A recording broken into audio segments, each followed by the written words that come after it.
Hello everyone, मैं doctor Rupali और आप देख रहे हैं न्यूज़ बस इंडिया।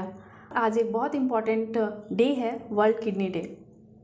किडनी जो हमारी बॉडी का एक बहुत इम्पॉर्टेंट ऑर्गन है जिसका हम सभी को ख्याल रखना बहुत ज़रूरी है और ये दिन सेलिब्रेट किया जाता है ताकि ज़्यादा से ज़्यादा लोगों में अपने किडनी हेल्थ को लेकर के अवेयरनेस आए।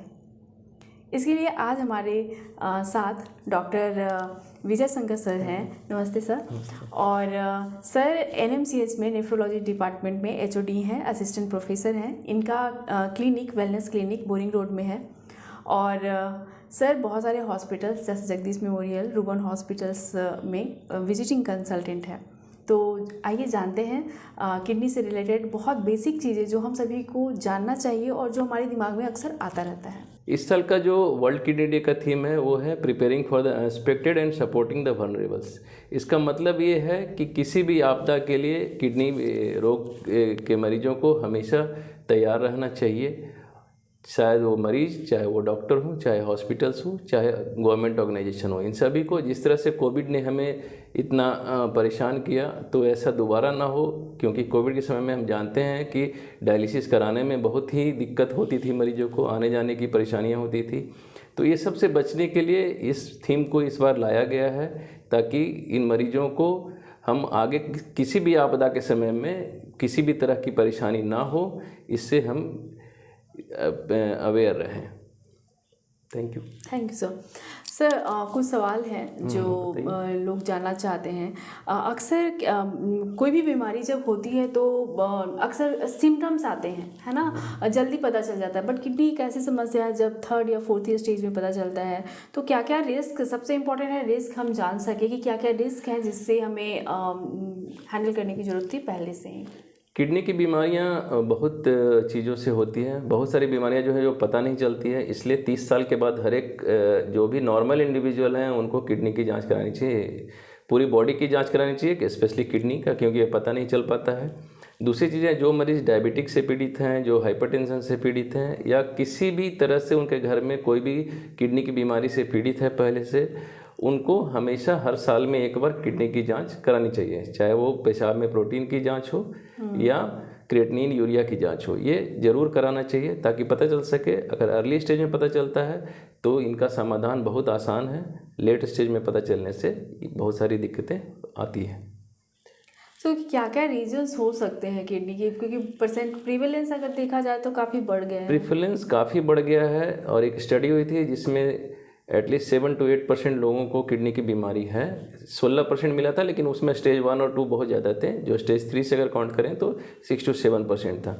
इसमें सबसे इम्पोर्टेंट आपका शुगर है, डायबिटीज़ है, ब्लड प्रेशर की बीमारियां हैं, स्टोन डिजीज़ है जो लंबे समय तक नहीं पता चलते हैं। चौथी बीमारियां हैं जो अब खाने पीने से लोगों को होती है, हाई सॉल्ट इंटेक से होता है। दर्द की दवाइयाँ जो सबसे इम्पोर्टेंट है, वो अगर आप रेगुलर लंबे समय तक ले रहे हैं तो एक किडनी खराब होने का कारण हो सकता है। ओवर द काउंटर ड्रग्स, अगर आप कुछ भी आयुर्वेदिक दवाइयाँ ऐसे ले रही हैं जिनके बारे में साइड इफेक्ट नहीं पता है, उनसे भी किडनी की बीमारियाँ होती हैं। और बहुत सारे कारण हैं जो पता नहीं चलते हैं लोगों को डे टू डे में, उससे किडनी की बीमारी हो सकती है। सर अगर स्क्रीनिंग कोई रेगुलर करवा रहा है तो अगर फर्स्ट स्टेज में पता चलता है तो क्या वो रिवर्स हो सकता है? हाँ, अगर वो फर्स्ट स्टेज में पता चलता है तो बहुत हद तक रिवर्स हो सकता है और उसको हम लोग लंबे समय तक आगे बढ़ने से रोक सकते हैं। अगर रिवर्स नहीं भी हुआ तो उसको लंबे समय तक हम लोग आगे बढ़ने से रोक सकते हैं, प्रिवेंशन उसका कर सकते हैं, ट्रीटमेंट कर सकते हैं। लेट स्टेज में ट्रीटमेंट बहुत लिमिटेड है और लोगों को डायलिसिस पे जाना पड़ता है। एक परसेप्शन है, जो डायबिटिक होते हैं उनको हमेशा यही शुरू से ही लगता है कि डायबिटिक हो गए मतलब हमारा किडनी ज़रूरी है कि ख़राब होना ही है, ऐसा होता है? नहीं, ऐसा कोई ज़रूरी नहीं है। जो अगर डायबिटिक अगर कंट्रोल करते हैं उनको किडनी की बीमारी होने की संभावना कम होती है, पहली बात। दूसरी बात है कि जिन फैमिली में डायबिटिक किडनी डिजीज़ है, शुगर से किडनी की बीमारियां हो रही हैं, उस फैमिली में थोड़ा सा ज़्यादा होता है। अदरवाइज़ ये सिर्फ 40% लोगों को ही किडनी ख़राब करता है। 60% डायबिटिक पेशेंट किडनी ख़राब नहीं होता है उनका। ओके। और सर जो लोग जिम जाते हैं उनमें बहुत जो यंगस्टर्स हैं उनमें थोड़ा डर होता है और थोड़ी अवेयरनेस की कमी भी होती है। जैसा कि रिसेंट गाइडलाइंस है कि प्रोटीन का इंटेक 0.8 ग्राम पर केजी बॉडी वेट होना चाहिए, RDA जो है। लेकिन वो हमारे इंटेंसिटी पे भी डिपेंड करता है कि अगर हम वर्कआउट कर रहे हैं, हैवी इंटेंस एक्सरसाइज कर रहे हैं, तो प्रोटीन रिक्वायरमेंट बढ़ जाता है। लेकिन अगर ट्रेंड कोई एक्सपर्ट से बिना सलाह लिए जो मार्केट्स में अवेलेबल है या जो जिम गोयर्स लेते हैं, उनका क्या आप कैसे एडवाइस करते हैं कि उन्हें अवॉइड करना चाहिए जो वे प्रोटीन स्पेशली जिम वाले लोग यूज करते हैं? सबसे बड़ी समस्या है कि आप हाई प्रोटीन अगर डाइट लेते हैं तो किडनी पे इसका असर पड़ता है।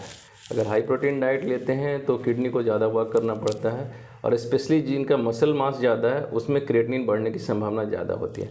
हमारे पास बहुत सारे ऐसे मरीज आते हैं जिनका क्रिएटिनिन 1.6 1.8 आ जाता है, और वो हाई प्रोटीन डाइट ले रहे होते हैं या किसी तरह के सप्लीमेंट ले रहे होते हैं। वैसे मरीजों को हम लोग सलाह देते हैं कि आप वर्कआउट कम करें और प्रोटीन डाइट जो है वो नॉर्मल करें, और एक्स्ट्रा प्रोटीन लेने की ज़रूरत नहीं है। क्योंकि अगर आप ज़्यादा वर्कआउट करते हैं तो भी प्रोटीन यूरिया होने की समस्या होती है, पेशाब में प्रोटीन आने की समस्या आ सकती है।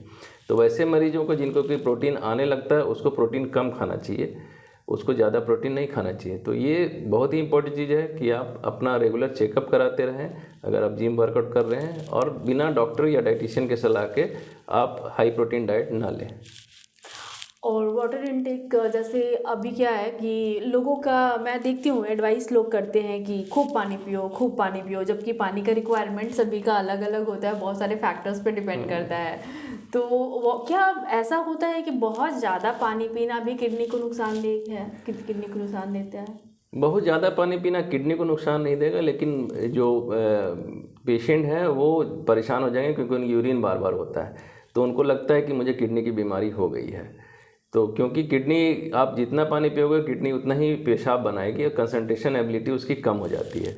तो अगर आप 10-12 लीटर पानी पी रहे हो तो इससे आपको नमक कम होने की संभावना हो सकती है, जो किडनी ज़्यादा नमक, पानी के साथ साथ नमक भी निकाल सकती है। तो ये प्रॉब्लम है, इसलिए लिमिट में जितना आपको प्यास लगता है उतना ही पानी पिए। ज़बरदस्ती पानी पीने से किडनी ठीक नहीं होता है। नहीं, जैसे किसी का बाल झड़ता है तो लोग कहते हैं कि खूब पानी पियो, स्किन का प्रॉब्लम है तो खूब पानी पियो। तो पानी मतलब पानी एक एवरेज 3 से 4 या 5 लीटर तक मैक्सिमम पीना चाहिए, उससे ज़्यादा पीने का कोई फ़ायदा नहीं है। उससे ज़्यादा पीना है मतलब कि बार बार आपको वॉशरूम जाना पड़ेगा। सर, अगर किसी को पथरी हो जाता है, मैं देख रही हूँ कि कुछ दिनों में बच्चों में भी पथरी की समस्याएं बढ़ी है। बड़े तो बड़े, बट अब बच्चों में भी किडनी के ये जो स्टोन का ये है। स्टोन की जो समस्याएं हैं वो आपके किडनी किस तरह से आपके मिनरल्स को एब्जॉर्ब करती है या सिक्रीट करती है उस पर डिपेंड करता है।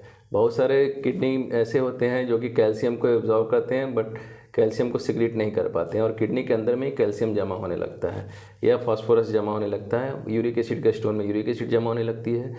तो सबसे पहले तो खान पान की समस्याओं को हम लोग को ठीक करना होगा, जो नॉर्मल खान पान है वो करना होगा। इस कंडीशन में पानी आपको नॉर्मल मात्रा में या थोड़ी ज़्यादा मात्रा में लेनी चाहिए। नमक कम लेना चाहिए, नमक बहुत ज़्यादा लेने से भी स्टोन की समस्याएं होती है। दूध की मात्रा ज़्यादा से ज़्यादा 300 ml या 500 ml तक लेना होता है, दूध प्रोडक्ट्स कम लेना होता है। तो किसी को भी अगर एक बार स्टोन हो गया तो ये सब प्रिकॉशन लेना होता है, या फैमिली में है रीनल स्टोन तो उनको ये सब समस्या प्रिकॉशन लेना होगा। सर, जो स्टोन के केसेस होते हैं वो एक बार स्टोन निकल जाने के बाद दोबारा रिकरेंट भी होता है? हाँ, रिकरेंट होता है उनमें जिसमें किडनी की अंदर में प्रॉब्लम होगा। अगर वो किडनी उसको हैंडल नहीं कर पा रहा है तो उनको रिकरेंट स्टोन होता है। लेकिन अगर आप अपने खान पान में अगर आप चेंज करेंगे तो समस्याएं कम हो सकती हैं।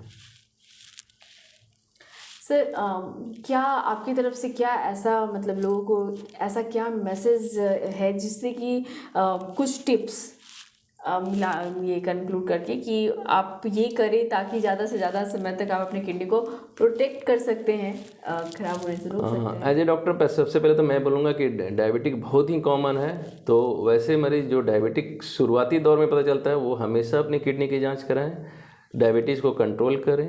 जो ब्लड प्रेशर के मरीज़ हैं वो अपने ब्लड प्रेशर को बिल्कुल ही कंट्रोल रखें, नमक कम खाएं, दवाइयाँ रेगुलर लें और साल में एक बार जांच जरूर कराएं। सबसे इम्पॉर्टेंट है जो ओल्ड एज फीमेल हैं जो दर्द की दवाइयाँ ओवर द काउंटर ले लेती हैं, दुकान से खरीद के ले आती हैं, वो नहीं करें। और अगर आप दर्द की दवा बहुत ज़्यादा सेवन करेंगे तो आपका डेफिनेट है कि आपका किडनी ख़राब होगा। तो वो सबसे इम्पॉर्टेंट चीज़ वही है कि वो चीज़ नहीं करें। पानी की मात्रा नॉर्मल लें, नमक कम से कम लें। नमक 5 ग्राम नमक से ज़्यादा नॉर्मल आदमी को भी नहीं लेना होता है। दूध की मात्रा आप 300 ml से 500 ml तक ले सकते हैं।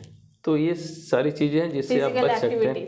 फिजिकल एक्टिविटी आप ज़रूर करें, जो तो डायबिटीज़ के उसमें या हाइपरटेंशन में शामिल ही है। ऐसे भी वजन को कम करें। ओबेसिटी बहुत एक इम्पॉर्टेंट फैक्टर है जो किडनी ख़राब करती है। उसको मैं मिस कर गया। तो आपको एक सवाल रह गया है, मैं मिस कर गई थी, क्या स्मोकिंग किडनी से है? और स्मोकिंग स्ट्रेस को लोग स्ट्रेस कम करने के लिए स्मोकिंग करते हैं, बट इससे स्ट्रेस जो है वो ब्लड वेसल्स पे पड़ता है। आपके जो ब्लड वेसल्स हैं वो सिकुड़ जाते हैं और हाइपरटेंशन का खतरा बहुत ज़्यादा होता है स्मोकिंग करने से, या हार्ट के खतरा ज़्यादा होता है। और अगर एक बार आपको हाइपरटेंशन हो गया तो किडनी की बीमारी तो आपको आनी ही आनी है, चाहे वो आपको 5 साल में आए या अगले 10 साल में आए। तो ये ज़रूरी है कि आप स्मोकिंग नहीं करें, क्योंकि सर आपने बहुत सारे अच्छी जानकारी दी, आप समय निकाल कर यहाँ आए, थैंक यू सो मच। सो इस वर्ल्ड किडनी डे हम लोग खुद से प्रॉमिस करते हैं कि अपने किडनी का ज़्यादा से ज़्यादा ख्याल रखें, क्योंकि जिस तरह से हमारी उम्र बढ़ती है उस तरह से किडनी को भी ज़्यादा केयर चाहिए। जैसे हमारी उम्र बढ़ने के साथ हमें ज़्यादा केयर की ज़रूरत होती है, किडनी को भी ज़्यादा केयर की ज़रूरत होती है। फिर मैं मिलती हूँ आपसे नेक्स्ट वीडियो में। Thank you so much, bye. Thank you.